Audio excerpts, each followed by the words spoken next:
Hi friends, welcome back to నా life style blogs. నేను మీ స్వప్న. ఎలా ఉన్నారండి అందరూ? నేనైతే చాలా బాగున్నాను. మీరందరూ కూడా బాగుండాలని మనస్ఫూర్తిగా కోరుకుంటున్నాను. ఇంతకు ముందు ఒక వీడియోలో చెప్పాను కదా, ముంబైలో మేము ఉండే ఇల్లు హోమ్ టూర్ అయితే వీడియో చేస్తానని చెప్పేసి ఇన్ని రోజుల నుంచి ట్రై చేస్తుంటే ఈరోజు అయితే కుదిరింది. హోమ్ టూర్ అనగానే ఏదో పెద్ద పెద్ద ఇల్లు అయితే ఏం కాదండి. ముంబైలో ఈ ఇల్లే ఫుల్ కాస్ట్ అనమాట. రెంట్ మన సైడు ట్రిపుల్ బెడ్రూమ్ ఫ్లాట్ అయితే తీసుకోవచ్చు, ఇక్కడ ఉండే సింగిల్ బెడ్రూమ్ కాస్ట్కి. ఇప్పుడైతే మేము ముంబైలో ఎగ్జాక్ట్గా ఎక్కడంటే తానే లొకేషన్ అనమాట. ఇక్కడ మేము ఉండే ఇల్లు అయితే ఈరోజు హోమ్ టూర్ అయితే చేయబోతున్నాను. వీడియో లాస్ట్ వరకు చూడండి. నచ్చితే లైక్ చేయండి, షేర్ చేయండి, కామెంట్ చేయండి, సబ్స్క్రైబ్ చేసుకోవడం మాత్రం మర్చిపోవద్దు. సబ్స్క్రైబ్ చేసుకొని పక్కనే ఉన్న బెల్ సింబల్ యాక్టివేట్ చేస్తే నేను ఈ వీడియో పెట్టినా కూడా మీకు వెంటనే నోటిఫికేషన్ అయితే వస్తుంది. మరి లేట్ చేయకుండా వీడియోలోకి అయితే వెళ్ళిపోదాము. నేను వీడియోలో ఫుల్ రెంట్ ఎంత అన్ని డీటెయిల్స్ అయితే మొత్తం షేర్ చేస్తాను. ఇదైతే ఫస్ట్ ఎంట్రన్స్ అనమాట. ఎంట్రన్స్ ఇది. ఇక్కడ ఏంటంటే మాకు ఒక ఫ్లాట్లో వచ్చేసి 16 ఫ్లాట్స్, ఒక ఫ్లోర్లో వచ్చేసి 16 ఫ్లాట్స్ అయితే ఉంటాయి. ఇదైతే హాల్ అండి. చూడండి, ఎంతో పెద్దగా లేదనమాట, చాలా కంజెస్టెడ్గా అలా ఉంటుంది. నేను ఇక్కడికి చాలా తక్కువ ఐటమ్స్ అయితే తెచ్చుకున్నాను. ఇక్కడ నుంచి స్టార్ట్ చేస్తాను. ఫస్ట్ అయితే చైరు నేను అక్కడ ఉంది, చైర్ అయితే తీసుకొచ్చుకున్నాను అనమాట. నెక్స్ట్ ఏంటంటే ఇక్కడ ఉండే బాబా ఫోటో ఒకటి తెచ్చుకున్నాను, అది ట్రాన్స్పోర్ట్లో విరిగిపోయింది. ఈ సైడ్ అయితే డోర్ ఉంటుందన్నమాట. ఇదైతే ఎంట్రన్స్ డోర్ పక్కనే ఇక్కడైతే ఒక టీవీ అయితే తెచ్చుకున్నాం మేము. నెక్స్ట్ ఇక్కడ ఏంటంటే ప్రతి ఇంటికి ఒక కబోర్డ్స్ కానీ ఏమీ ఉండవన్నమాట. ఇక్కడ ఓన్లీ వాల్స్ మాత్రమే ఉంటాయి. ఇంకెవరైనా ఉండాలి ఓన్గా అన్న వాళ్ళు మాత్రమే ఇక్కడ వుడ్ వర్క్ కబోర్డ్స్ అవి చేయించుకుంటారు. ఈ సైడ్ కొంచెం ముందు ఇట్లా వచ్చేస్తే ఇంకా దేవుడికి అయితే ఇక్కడ పెట్టుకున్నానండి. చూడండి, ఇదైతే నేను ఇంతకుముందు అమెజాన్లో కూడా షేర్ చేశాను కదా. ఇదైతే నేను ఆర్డర్ పెట్టుకున్నాను అమెజాన్లో, కానీ యాక్చువల్గా పైన పెట్టాను ఈ దేవుడి పక్కన, కానీ వెయిట్ ఎక్కువైపోయి అది కింద పడిపోయింది అనమాట. అందుకని చెప్పేసి నేనైతే కిందే పెట్టేశాను. నెక్స్ట్ ఈ సైడ్ అయితే హాల్లోనే రాగానే నేనైతే దివాన్ కాట్ అయితే తెచ్చుకున్నాను. చెప్పాను కదా, మోస్ట్ ఆఫ్ ది ఐటమ్స్ నేను అక్కడే వదిలేసి వచ్చాను అనమాట. ఇల్లు చాలా చిన్నది, ఏమీ సరిపోవు అని చెప్పేసి ఇక్కడికైతే నేను ఇవి తెచ్చుకున్నాను అంతే. ఇంతకు మించి అయితే నేనేం కొన్ని ఐటమ్స్ అనమాట, అవి మాత్రమే తెచ్చుకున్నాను. ఇక్కడ ఏంటంటే వాష్రూమ్ కూడా అండి, ఇట్లా వాష్రూమ్ కూడా మనకి హాల్లోనే అటాచ్డ్ లాగా ఇచ్చేసారనమాట. నెక్స్ట్ ఏంటంటే ఇది కిచెన్ మనకి వాషింగ్ ఏరియా అట్లా ఏమీ ఉండవన్నమాట. నేనైతే ఫ్రిడ్జ్ ఒకటి ఇంటి దగ్గర నుండి అయితే తీసుకొని వచ్చాను. ఇక్కడ అన్నీ పెట్టుకోవడానికి ఏమీ ప్లేస్ లేదండి. కిచెన్లో ఒక షెల్ఫ్ కూడా లేదనమాట. అన్నీ ఏంటంటే ఓన్గా మనం ఆర్గనైజ్ అయితే చేసుకోవాలి. ఇంతకుముందు చెప్పాను కదా, నేను ఇక్కడికి వచ్చాక వాషింగ్ మెషిన్ అయితే ఒకటి తీసుకున్నానని చెప్పేసి. దీనిలో ఏంటంటే గ్రాసరీస్ అవి అయితే కొన్ని ఉన్నాయి, ఇంకా అవి పెట్టుకోవడానికి స్పేస్ అయితే లేదు. ఇంకా బట్టలు అలాంటివన్నీ ఏంటంటే ఇక్కడ బయట ఇట్లా మనం ఆరబెట్టుకోవడానికి బయట ఇట్లా గ్రిల్స్లా ఇచ్చారనమాట. చూడండి, వీటంతా బయట ఆడుకోవడానికి పిల్లలకి ప్లే ఏరియా అయితే ఉంటుంది. ఫుల్ దోమలకి ఇక్కడైతే ఇంకా చెప్పాను కదా, నేనైతే గ్యాస్ స్టవ్ ఒకటైతే తీసుకొచ్చుకున్నాను. గ్యాస్ స్టవ్, మిక్సీ జారు అలాంటివి కొన్ని అయితే తీసుకున్నాను. గ్యాస్ చూడండి, ఇక్కడైతే కబోర్డ్స్ ఏం లేవన్నమాట, అన్నీ ఎంటీనే, అన్నీ కిందే పెట్టుకోవాలి. ఇక్కడ వచ్చి నుంచి ఏంటంటే మా వేదాంశి ఒకటి అన్నీ తీసుకొచ్చి కింద పడేస్తూనే ఉంటుంది. షింక్ కూడా చాలా చిన్నగా ఇచ్చారనమాట. నెక్స్ట్ ఇదొకటి ఇంకేం పెట్టుకోవడానికి లేవు అని చెప్పేసి, కొన్ని పెట్టుకోవడానికి అని చెప్పేసి ఇది కూడా అమెజాన్లో అయితే ఆర్డర్ చేశాను. ఈ చిన్న ఇంట్లో మనం ఎంత సర్దుకున్నా కూడా వేస్టేనండి. అన్నీ ఎట్లా అంటే గజిబిజిగా అయిపోతున్నాయి. ఇక్కడ చూడండి, ఇది 7 హార్సెస్ ఉంది కదా, ఇది కూడా నేను ఊర్లోనే తీసుకొచ్చుకున్నాను అనమాట. ఇది చూడండి, ఇంకా హాల్ పక్కనే ఇలా ఉంటుంది. హాల్ పక్కనే ఇది కిచెన్ అనమాట, హాల్కి అటాచ్డ్. ఈ fridge, washing machine, washing area separate అయితే ఉండదండి. అందరూ అంతే. ఈ కిచెన్లో మాత్రమే వాషింగ్ మెషిన్ అలాంటివి పెట్టుకోవాలన్నమాట. చాలా కంజెస్టెడ్ ప్లేస్ అని చెప్పాలి. మన సైడ్ లాగా ఏమీ ఉండవు. మన సైడ్ ఏంటంటే ఈ సింగిల్ బెడ్రూమ్ చాలా సింగిల్ బెడ్రూమ్ అనగానే సింగిల్ బెడ్రూమ్ కూడా కొంచెం స్పేషియస్గా ఉంటుందన్నమాట. లేకపోయినా కొంచెం షెల్ఫ్లు అవన్నీ ఉంటాయి కాబట్టి మన సామాన్లు అవన్నీ లోపలైతే పెట్టుకోవచ్చు. ఎక్కడైతే అలాంటివి కూడా ఏం లేవు, అన్నీ మనం విడిగా పెట్టుకోవాలి. ఈ ప్లేస్ అయితే అస్సలు సరిపోదన్నమాట. అట్లీస్ట్ ఒక 1 or 2 మెంబర్స్ వచ్చినా కూడా ఈ ఇంట్లో పడుకోవడానికి కూడా ప్లేస్ అయితే ఉండదు. ఓన్లీ మాకు తిరగడానికి మాత్రమే ఉందన్నమాట.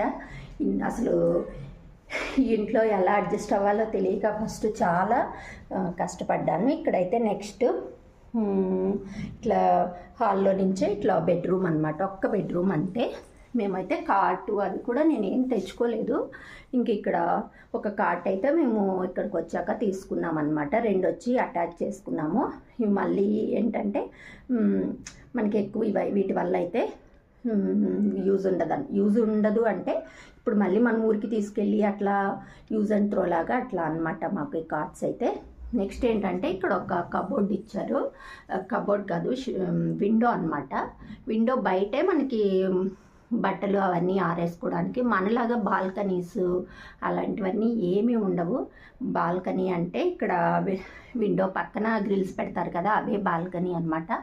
వాషింగ్ ఏరియా ఉండదు, ప్లస్ మనకి ఇంకేం ఉండదు అనమాట. వాషింగ్ ఏరియా ఉండదు, ఒక షెల్ఫ్ ఉండదు, ఒక కబోర్డ్ ఉండదు. ఇల్లు మొత్తం ఓన్లీ వాల్స్ కట్టేసి అయితే వదిలేస్తారు. ఇంక చూడండి పైన నేను ఇవన్నీ పెట్టుకోవడానికి కూడా స్పేస్ లేదండి. చాలా అంటే చాలా కంజెస్టెడ్ అనమాట. చూడండి బ్యాగ్స్ పెట్టుకోవడానికి ప్లేస్ లేక నేను ఇవన్నీ అయితే ఒకదాని మీద ఒకటి అయితే పెట్టేశాను. ఈ బీరువా ఒకటి నేను అక్కడి నుంచి క్యారీ చేశాను అనమాట. ఇక్కడ బట్టలు అవి పెట్టుకోవడానికి స్పేస్ అవన్నీ అయితే ఉండవు అని చెప్పేసి, అన్నీ అంటే ఒకదాని మీద ఒకటి పెట్టుకోవడమే అవుతుంది, ప్లేస్ అయితే అస్సలు లేదు. వేదాంశి తిరగడానికి కూడా లేదు. నెక్స్ట్ ఇంతకుముందు వీడియోలో కూడా చూపించాను కదా, ఇది ఫోల్డబుల్ వార్డ్రోబ్ అండి. దీని మొత్తం అయితే బట్టలే ఉంటాయన్నమాట. ఇవే చూడండి, ఇదంతా మొత్తము బట్టలే ఉన్నాయి. ఎన్ని బట్టలు పెట్టినా కూడా నాకైతే ప్లేస్ అయితే సరిపోవట్లేదు. ఇంకా కొన్ని ఏంటంటే ఇది చూడండి, ఇది ఇంకా అడ్జస్టబుల్ అనమాట. ఇది అయితే మనం ఎక్కడికన్నా వెళ్ళేటప్పుడు దీన్ని అయితే మనము ఫోల్డ్ చేసుకోవచ్చు. ఎక్కడికన్నా వెళ్ళేటప్పుడు దీన్ని ఫోల్డ్ చేసుకోవచ్చు. ఈ బట్టలు పెట్టుకోవడానికి కూడా ఇక్కడ ప్లేస్ అయితే లేదు. మా వేదాంశి బట్టలు మాత్రమే ఇదంతా సరిపోయిందనమాట. ఓన్లీ మావి మాత్రమే పెట్టాము. నేను శారీసు అలాంటివన్నీ చాలా తెచ్చుకోలేదు. ఇంకా ఇక్కడ తెచ్చుకున్నా ఇక్కడ పెట్టుకోవడానికి అయితే స్పేస్ అయితే అస్సలు లేదనమాట. చాలా చాలా చాలా కంజెస్టెడ్ అనమాట. ఏం చేస్తాం, పర్మనెంట్ ఏం కాదు కదా, కొన్ని రోజులు అడ్జస్ట్ అవ్వాల్సిందే, ఇంకా తప్పదు. మళ్ళీ ఏంటంటే ఇక్కడ ఇదేంటి రెంట్ అవన్నీ ఏమన్నా తక్కువ అనుకుంటున్నారా? రెంట్ తక్కువేం కాదండి, 20,000 అనమాట. మనకి 20,000 అంటే మనకి ఆల్మోస్ట్ వాళ్ళు ట్రిపుల్ బెడ్రూమ్ అలాంటివి వస్తాయన్నమాట. హైదరాబాదు అట్లా నెల్లూరు అలాంటి ప్లేస్లో అయితే ఇంకా చాలా తక్కువే అనమాట. ఇక్కడైతే అంత కాస్ట్ అయితే ఉంటుంది. మనము ఇక్కడ ఏంటంటే ఇది ఓన్లీ 2 మెంబర్స్ సఫిషియెంట్గా సరిపోతుందండి. ఒక వైఫ్ అండ్ హస్బెండ్ అయితే సరిపోతుంది. కానీ 2 కిడ్స్ని క్యారీ చేసి ఈ ఇంట్లో అయితే మనం అడ్జస్ట్ అవ్వడం చాలా కష్టం అనమాట. కానీ ఏం చేస్తాం, తప్పదు కదా. ఇది అపార్ట్మెంట్ అండి, మేము ఉండేది 22 ఫ్లోర్స్ అనమాట. ఇది వచ్చేసి 20,000 రెంట్. దీనికి ఏంటంటే మనలాగా మళ్ళీ మెయింటెనెన్స్ ఛార్జెస్ అలాంటివన్నీ ఏమీ ఉండవన్నమాట. ఇక్కడ అన్నీ కలిపి రెంట్లోనే ఛార్జ్ చేస్తారు. ప్లస్ అగ్రిమెంట్ అవన్నీ, అగ్రిమెంట్ అప్పుడే మాకు 70,000 ఎంతో ఛార్జ్ చేశారు అనుకుంటాను. 70,000 వాళ్ళకి డిపాజిట్ చేసి అగ్రిమెంట్ అయితే తీసుకోవాలి. మనం ఖాళీ చేయాలో ఒక 6 months వరకు మనం ఖాళీ చేయడానికి లేదు, ప్లస్ మనకి వాళ్ళు రెంట్ పెంచడానికి లేదనమాట. అలా అయితే అగ్రిమెంట్ అయితే అవుతుంది. ఇదండి ఈ థానేలో, ముంబైలో 1 BHK ఇంత కంజెస్టెడ్గా ఉంటుంది. ఇక్కడ ఏంటంటే డబుల్ బెడ్రూమ్ కానీ అయితే డబుల్ బెడ్రూమ్ అంటే పెద్దగా ఎక్స్పెక్ట్ చేయకండి. ఇప్పుడు నేను చూపించాను కదా మాది చిన్న బెడ్రూమ్, ఆ బెడ్రూమ్ అంతది ఇంకొక బెడ్రూమ్ వస్తుంది. హాల్ కూడా ఇంకొంచెం పెద్దగా వస్తుందంట. అది కూడా హెవీగా పెద్దగా అయితే ఏం రాదంట. అది వచ్చేసి డబుల్ బెడ్రూమ్ అయితే 35 to 40,000 రెంట్ అయితే ఇక్కడ ఉంటుంది. ఈ ఏరియాలో మేము వచ్చినప్పుడు దీనికి 17,000 అయితే మేము ఫస్ట్ చార్జ్ చేసాము. మేము వచ్చేసి నవంబర్లో ఎప్పుడో తీసుకున్నారనమాట. ఇప్పుడు రీసెంట్గా వచ్చేవి ఏంటంటే ఇక్కడ ఇంకా రెంట్ చాలా ఎక్కువైతే అయిపోయింది. 20,000 అయితే అయిపోయిందంట ఇప్పుడైతే ఇంకా ఖాళీ అయితే ఉన్నాయి. మేము ఉండే వాళ్ళది ఏంటంటే రేమండ్స్ వాళ్ళదనమాట. రేమండ్స్ వాళ్ళు ఎంప్లాయీస్కి గిఫ్ట్ ఇచ్చారంట. అవి ఓన్గా ఉండేవాళ్ళు ఉన్నారు, మిగిలినవి రెంట్ పర్పస్ ఇచ్చేసారనమాట. ఇక్కడ అదండి సిచ్యువేషన్. అయితే ఫస్ట్లో అడ్జస్ట్ అవ్వడానికి అయితే చాలా టైం అయితే పట్టింది. ఇప్పుడైతే ఓకే. కింద ఎందుకంటే మాకు కింద వేదాంశి ఆడుకోవడానికి అలా ప్లేస్ అయితే ఉందన్నమాట, బయటికి వెళ్ళడానికి ఆడుకోవడానికి. ఇంకా అలా అని మేము ఇక్కడైతే తీసుకున్నాము. మేమైతే మాకైతే మేమేం కట్టం రెంట్, ఆఫీస్ వాళ్ళైతే పే చేస్తారు. సో దాని గురించి నేను ఇంకేం దాని గురించి ఏమీ ఆలోచించట్లేదులే. కానీ ఇక్కడైతే మనం రెంట్ కట్టాలి అంటే సింగిల్ బెడ్రూమ్ అయితే 20,000, డబుల్ బెడ్రూమ్ అయితే 35 to 40,000 అయితే ఛార్జ్ చేస్తారు. ఈ బిల్డింగ్ మొత్తము 1 BHKనండి. చాలా అంటే ఇంకా ఈ బిల్డింగ్లో ఏంటంటే ఒక్కొక్క దానిలో 3-4 మెంబర్స్ కూడా ఉంటున్నారు. ఎలా ఉంటున్నారో ఏంటో అసలు తెలియదు అనమాట. ఇక్కడ కష్టమైతే అడ్జస్ట్ అవ్వడం అయితే మామూలు విషయం అయితే కాదు. చాలా టైం అయితే పడుతుంది. కానీ ఏం చేస్తాం, పర్మనెంట్ కాదు కదా, కొన్ని రోజులైతే అడ్జస్ట్ అవ్వాలి. ఇప్పుడు మళ్ళీ ఓవరాల్గా ఒకసారి మా ఇల్లు అయితే చూపిస్తాను చూడండి.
ఇదేనండి మా ఇల్లు అయితే.